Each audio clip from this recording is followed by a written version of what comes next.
Hey, we're here. Well, it's bro number 2 and Raider Rick in the house for a special Lions Packers preview. Some thoughts as we're watching some boring games. Vikings Bears. Who wants to watch that, Rick?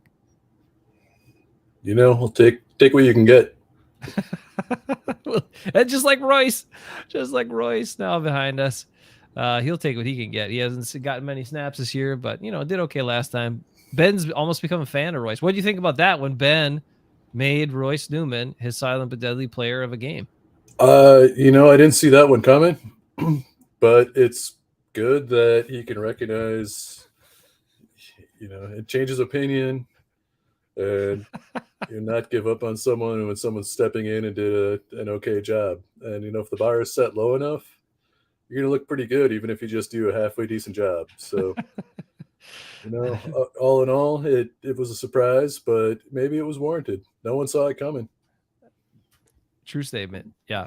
And the bar was pretty low. And Royce did okay, and he's definitely better at tackle than a guard, 100%. So, he could develop into a backup tackle for them. That's fine.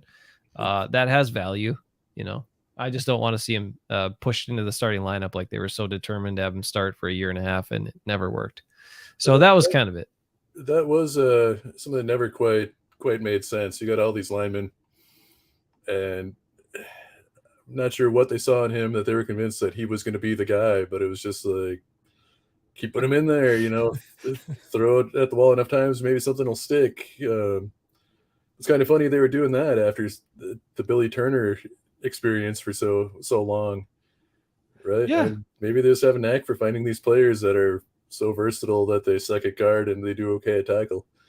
Yeah, I don't know. Anyway, that's in the past. Let's look forward, right? We got a huge game, but we also have to look at the most recent picture. So we look a little bit of past to the recent picture because we have to clear up some narratives. This is what we do on the show, and we're not going to go on too long today, but we're going to cover a couple of things. There's some things we talked about it on Friday night. Ben and I talked about it. I went off on it about my beef about how does Aaron Rodgers get all of this credit for this 4-game win streak when his play says he shouldn't have that credit. I really don't get it.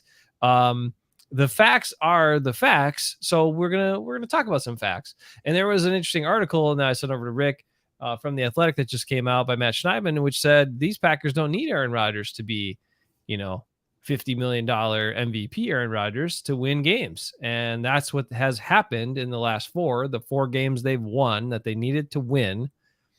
The legitimate stats for one Aaron Rodgers are he has 4 touchdowns, 2 interceptions, and thrown for 202 yards per game during this 4-game win streak.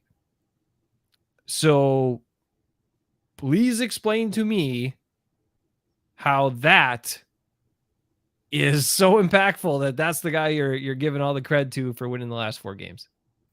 Well, it's something that you guys have discussed previously on the show, right? I mean, the people writing pieces, the guys that are guys, women, whoever, people in the studio that are breaking down the games, like you say, they're not watching the whole game. They see the highlight package that someone cuts and puts together.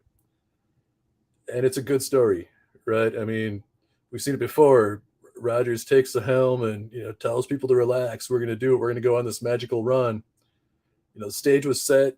The whole story was put in place, just primed for this. And who's going to get the credit, right? When there's the calls for benching Rodgers, time to turn the page, time to move on. Let's see what Love can do. The season is lost. And people were saying, as long as there's a chance, let's keep Rodgers in there. The coaching staff was saying that, the team was saying it. So it was basically set up already at that point, where as long as there's a chance, he was going to be the guy. So of course he's going to get the credit, right? I mean, it's a perfect story. Like, you can't count him out as long as you got Aaron Rodgers. You don't watch the game, you don't look at the stats closely. That's the story. It's not like, well, their special teams has sucked really until the last few weeks, and their special teams, got them started on the right foot. Their defense finally played well. What's the more exciting story, especially in a national headline where you got 20 seconds to recap the game, and then you get Rodgers actually running in a touchdown, which who saw that coming, right?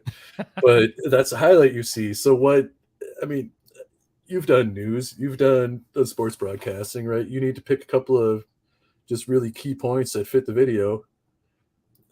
What are you going to pick, right? I mean, that's the story. So, he's the famous face. He's the face of the franchise, for better or worse. I can completely understand and see how it happened, but man, it's not. It's really not giving you the whole picture of what's going on, right? I mean, last week especially, that was not him picking the team up on his shoulders and carrying them. 159 yards, Rick. 159 yards, 1 touchdown throwing. And yes, he ran in from 2 yards out. I mean, come on. Well, look, let me just say this real quick. Because it goes off to what before we go off too far. It's exactly related to what you're just talking about. I have done this before. The media's job is to understand that most people, right? Most people are not going to sit here and watch the game with a fine-tooth comb, go back and rewatch it to see what they missed, like really examine and figure out what the heck happened, why did it happen, how did it happen. Most people not going to do that. So the media's job is to do that and then communicate that properly, truthfully, and effectively to the public. That's what they're supposed to do. So and I understand, the leagues are built for the stars, and the stars get paid the most money, and the stars bring the league money. And I get it 100%. And that's, that happens in every league. Every professional sports league happens all over the place.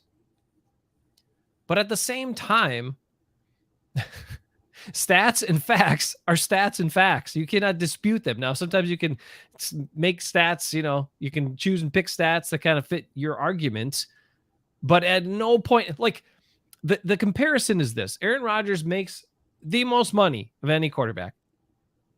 Yet there are many other quarterbacks that are having much better seasons than him, playing more effectively than him, helping their teams win and score more points than he is, that are more important to their team's success in winning than he is. And let me also be clear, this Aaron Rodgers that we've seen in the last 4 weeks is the Aaron Rodgers I wanted to see all season long, that I was calling for, that we were calling for, because we saw what this team was. This team should be built to be a run-first team, built to do play-action passing, where you can, yes, make, hit a couple of big plays a game and make a few magical plays. Great, because you're Aaron Rodgers. Awesome. But this team was not built to, and play good defense. And this team was not built to be the team that was the last 2 years where Aaron Rodgers was the focal point and throwing so much that he could win MVPs and all that stuff. So as I say all this, let me also be clear. I am happy the last 4 weeks of the way he's played for the most part, because he's stepped back and let this team play to its strengths. That's the Aaron Rodgers I wanted all year. But in that process, you also have to recognize that Aaron Rodgers in that role is not the most important player on this team, is definitely not the most important player to this 4-game winning streak. Does that all make sense? Yeah, absolutely. And, it really has been, I think, the difference, right? I mean, but in this business, right, and the NFL is a business first and foremost, there's no denying that. What's going to drive revenue, especially with being such a digital media these days? Clicks. Who's going to click a story about Rasul Douglas, right? Packer fans, you guys, me. Yeah, I sure would. Man, Rasul is the man. Average Packer fan, maybe. football fan somewhere else in the country. Oh, yeah, whatever. No, Rodgers, he's the polarizing figure. How many people love Rodgers? How many people hate Rodgers? Right? You're going to click it either way to see what they're saying about him. That, my friend, is why he's the lead story. Now, anyone following the team, anyone watching these games is going to see like, wow, yeah, this is a different look for the team. It's a different look for him. Uh, Going back to him getting the credit for it. All right, I'll be honest. The Raiders are a rather dysfunctional team. They've had their issues. Carr at quarterback. Say what you will, but you can't deny that he seems to be a genuine, passionate guy. And even if he's playing like crap, I think he's the kind of player that really can rally the team. I think we saw that late in the season last year against the Chargers. I don't see Rodgers being that kind of guy, or at least he hasn't been the last few weeks. But if he was in that role where he was saying like, all right, we're like, let's get going, Jonesy, here's the ball, we're gonna run it down their throats, I'll do what I can, play action, whatever, draws, whatever he can to help set him up, right? Fine, I could see that. But I don't think that's what we're seeing on the field. So maybe in this sort of twisted, backwards sort of way, maybe he inspired by the team by not walking around scowling and huffing and swearing and spitting. And, like if he's not doing that, the rest of the team is like, cool, Aaron's happy, we can do this. Like, yeah.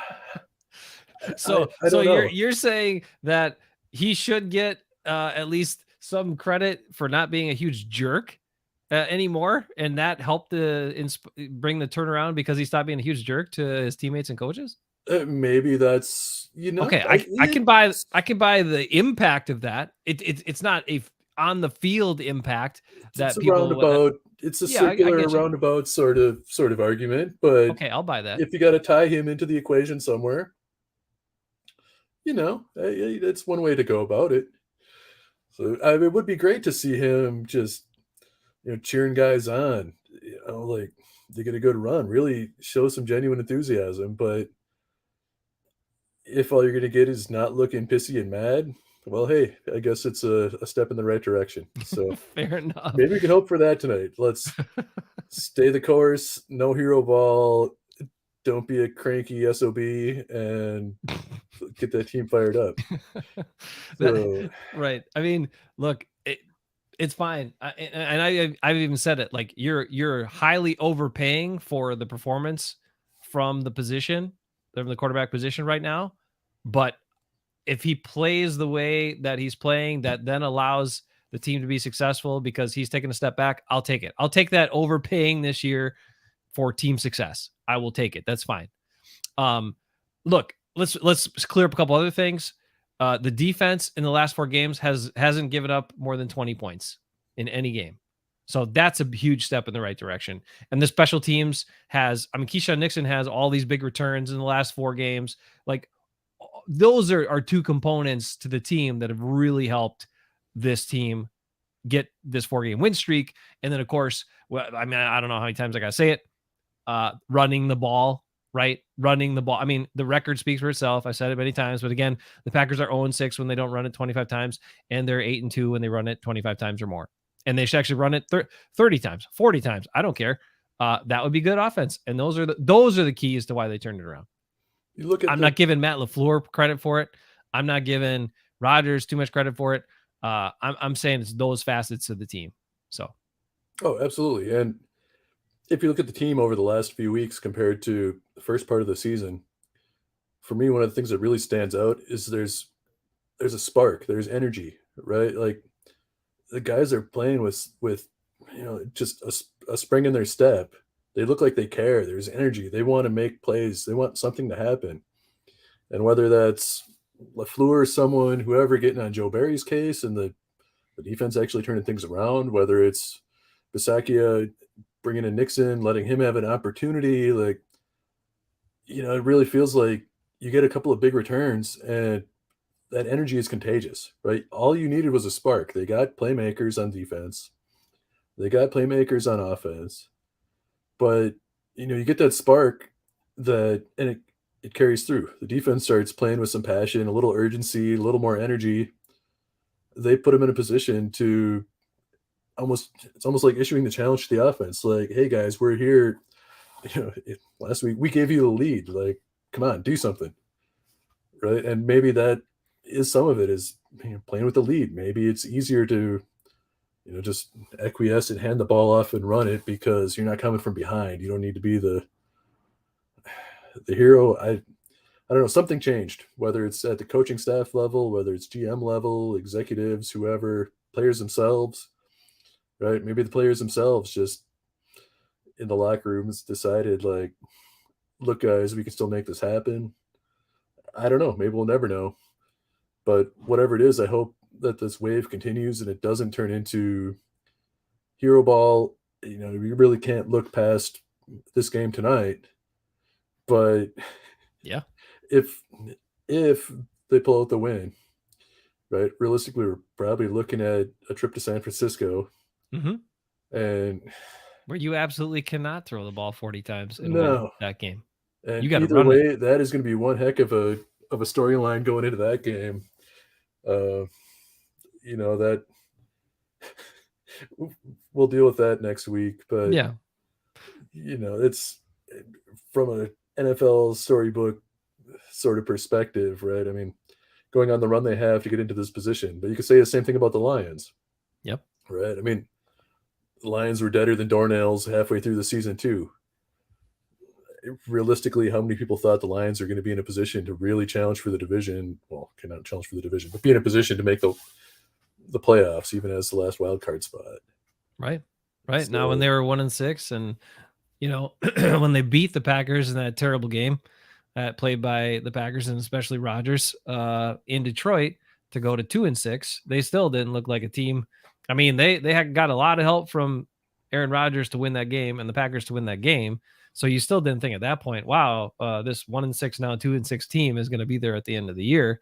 You didn't see that whatsoever, but they did it.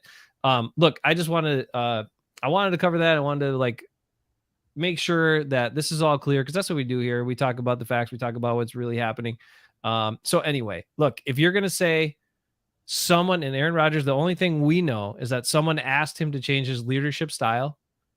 Now, I don't know. Maybe multiple people did. Maybe that came from other lead players on the team. Maybe that come from the coaches. I don't know. But whoever did that, it did have an impact. So we will recognize that impact and we will thank whoever did that because that definitely helped turn around at least the environment, the mood of the team. Like you said, not having, Rodgers on your butt all the time probably would make you feel a little better. Like you can focus on your job and do your best job and try to come together as a team, which I did.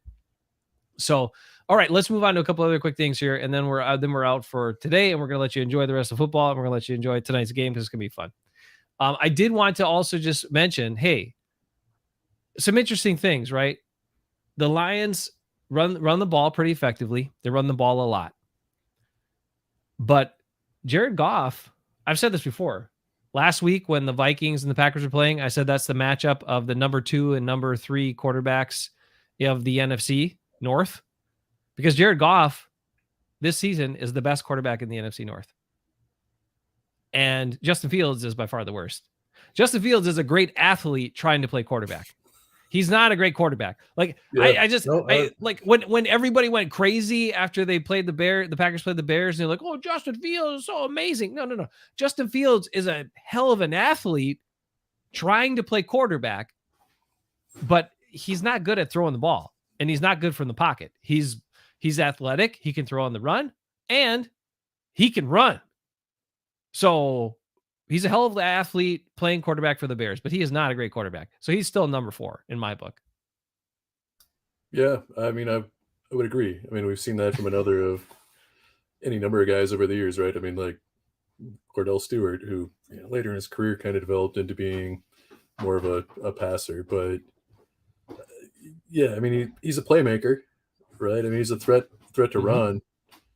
But if you can keep him in check, or they need to start coming back and he can't just run, yeah, him throwing the ball is not really a pretty sight. Some of it is the Bears as a whole, right? The team as a whole hasn't really been set up to be a powerhouse passing offense either, right? I mean, they really are a run first team, and that's going to be conducive to him scrambling and running as well. Right. But yeah, I mean, Goff, it was easy to pile on him early on, but when the Rams made that huge trade for Stafford, it's just like, how big of an upgrade was it really? Yeah. Goff's, kind of plain Jane vanilla, not a flashy guy, but he takes care of the ball pretty well. He's a veteran quarterback. Um, Yep. Especially with it being an offense, first off, with low expectations, tying back to the whole Royce conversation. But, coming in playing for the Lions, people aren't expecting a ton from you. But they do have weapons, right? I mean, they got receivers. What's kind of funny in a way is that they dealt Hawkinson, and their offense seemed to almost take off after that point. Yeah. Uh, Right. but maybe some of it is they weren't looking to feed him the ball. So it was, you know, Amon-Ra is a playmaker. Mm-hmm. Jamal is, effective, I right? mean, I said it the other night. He's got some great qualities for running back.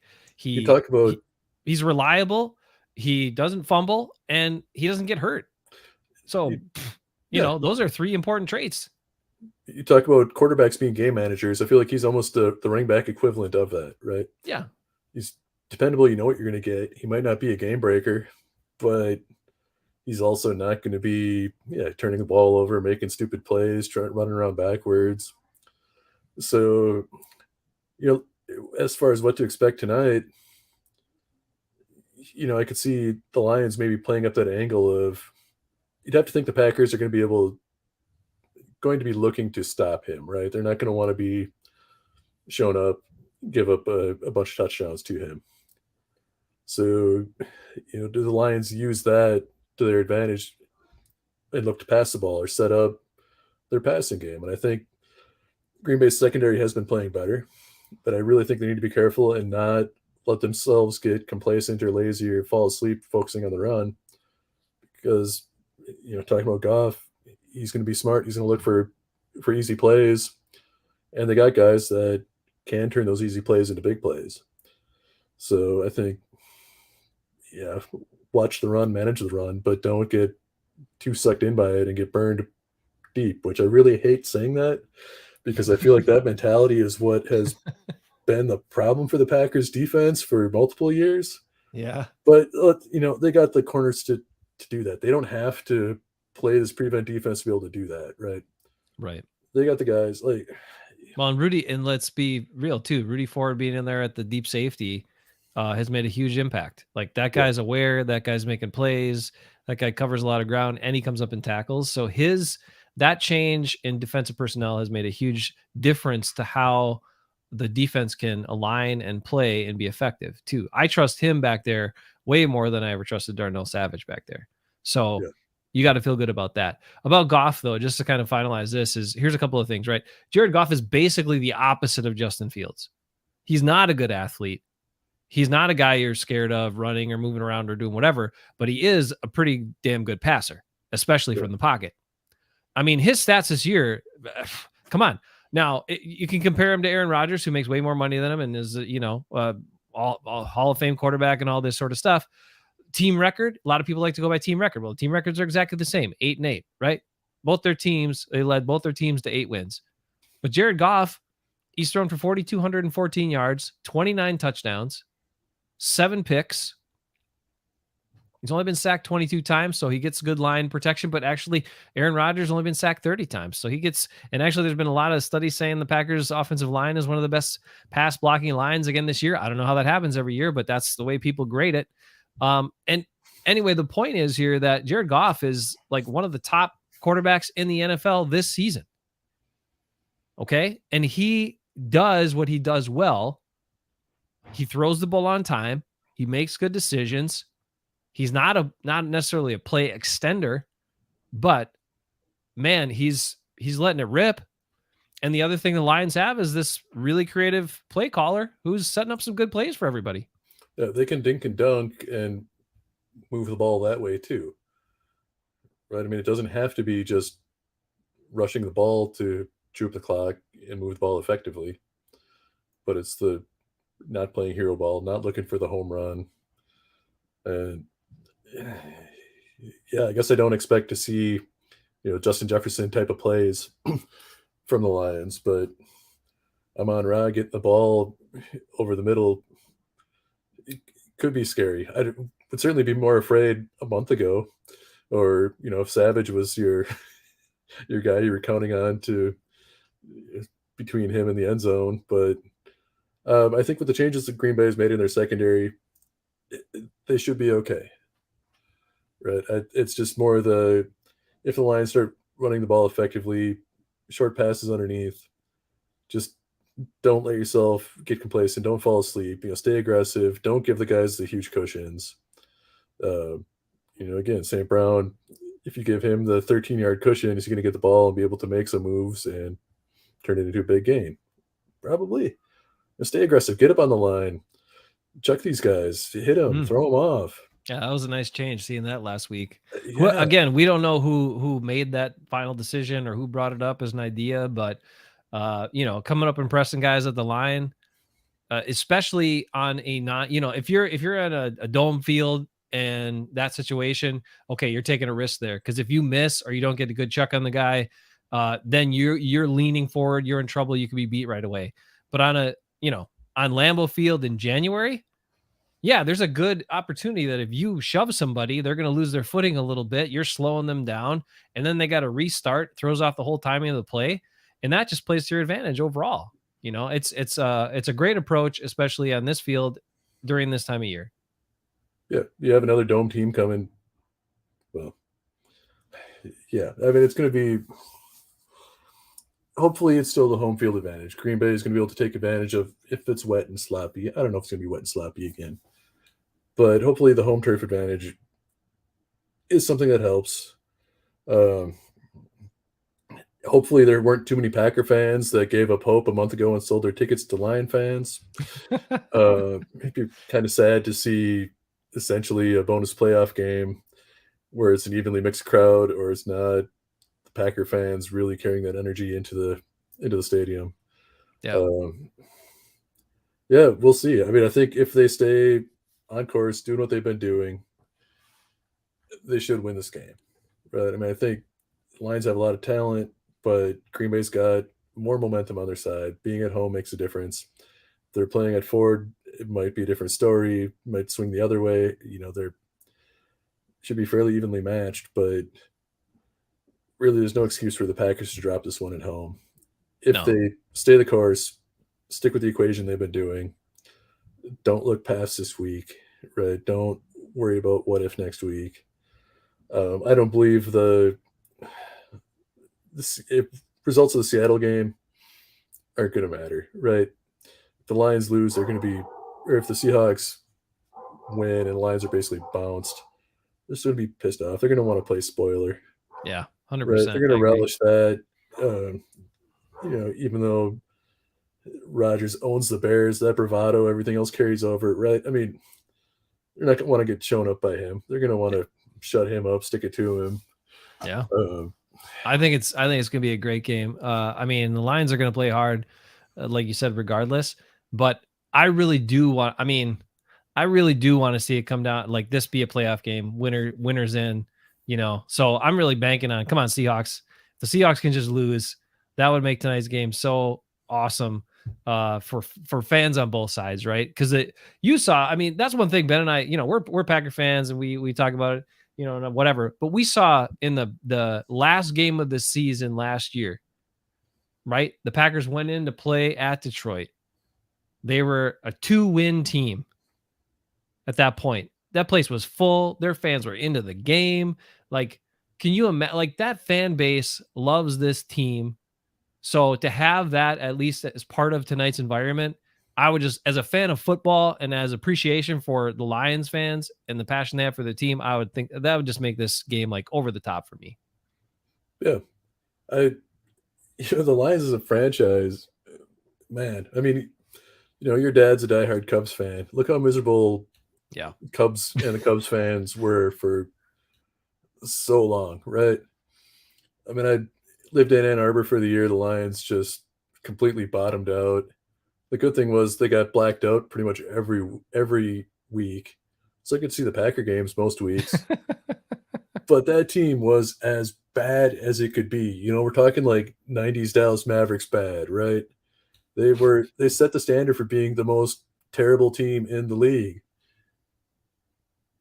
and fans stick with them, right? I mean, they don't abandon it; they still embrace them. There's sparks of hope. They've got, you know, again, you set the bar low and you expand, but the team's there. It's part of the area. They're into it. It's an old team, well established. You know, still some sense of rivalry with the Packers. So, you know, like you go back to the '80s, the Packers and Bears. Like as bad as the Packers were, if they ever had a chance to beat the Bears, you know, fans were loving it, right? Yeah, we were Even if it into was a it. Yeah. meaningless game for the Packers because they weren't going anywhere. Right. So, you know, flipping it around from the Detroit perspective, especially with all the drama and attention that Rodgers has garnered over the last 3 seasons, 4 seasons. I mean, especially at the Lions defense, you're going to love to just shut that guy up and stick it to him, right? Yeah. So, yeah, the Packers they're gonna have to earn it, right? You know, they've gone on a hot streak, like you said, what 5 6 weeks ago, whenever it was. You know, their path to the playoffs was sort of a paved path, right? There were a lot of pieces that were going to fall in their favor, but they still had to win the games, and they've done that to this point.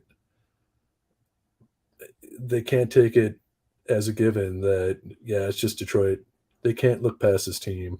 They need to be coming out fired up.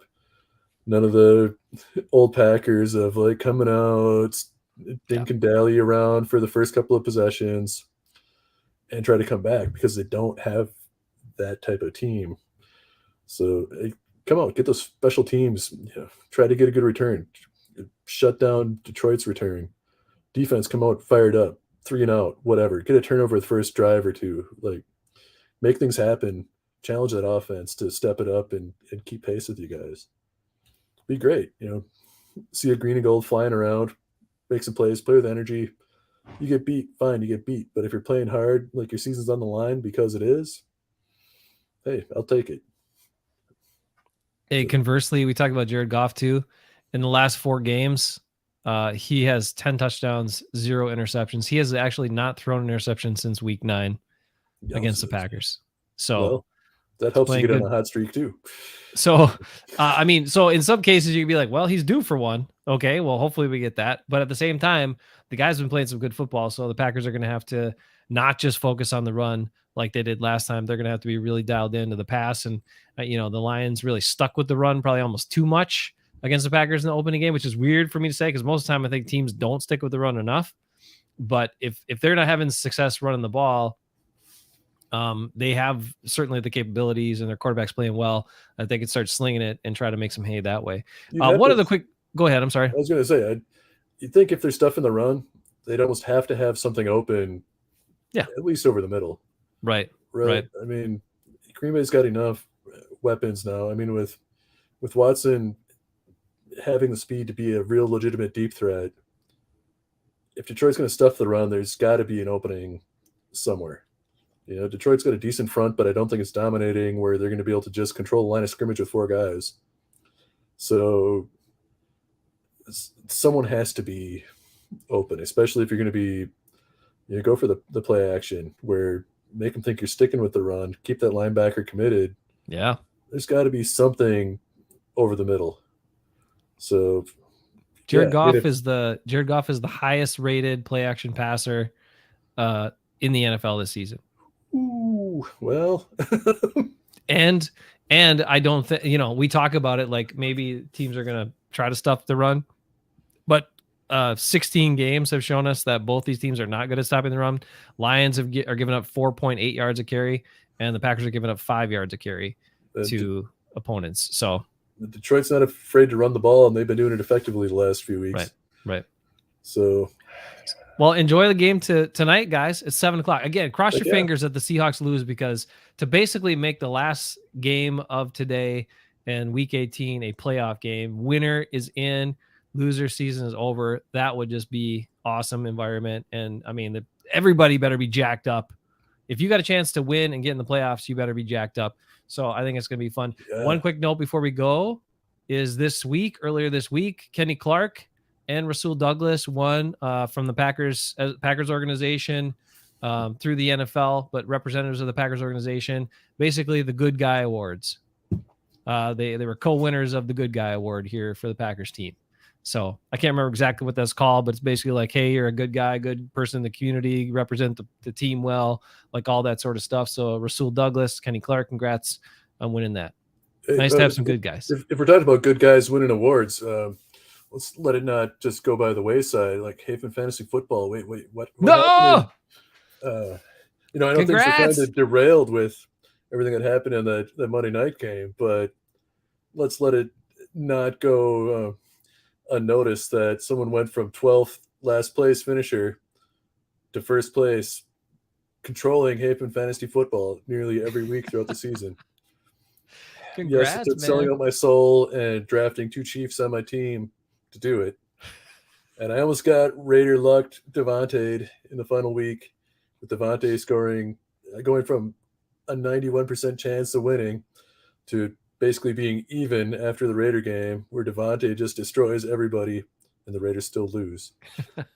But I hung on. You did? And I remember you took a big break from fantasy with us, and then I, approached you about coming back in, and you're like, all right, I'll try it. And now look at you, a couple years later. Last year, I was getting hosed every week. This year, just needed that Patrick Mahomes luck. I still cringe every time those stupid Hy-Vee commercials come on, but I know he was my cash cow. So basically, you were wire-to-wire winner, too. You were in first place most of the year, had the most points in the regular season, number 1 seed, and you took it all the way to the end. So traded with Hill back and forth a couple of weeks, and he was the guy going against me in the final. And man, I'll enjoy it until next September. The Woodpeckers from Mars are the next team on the trophy. So congrats to that, my friend. Appreciate that.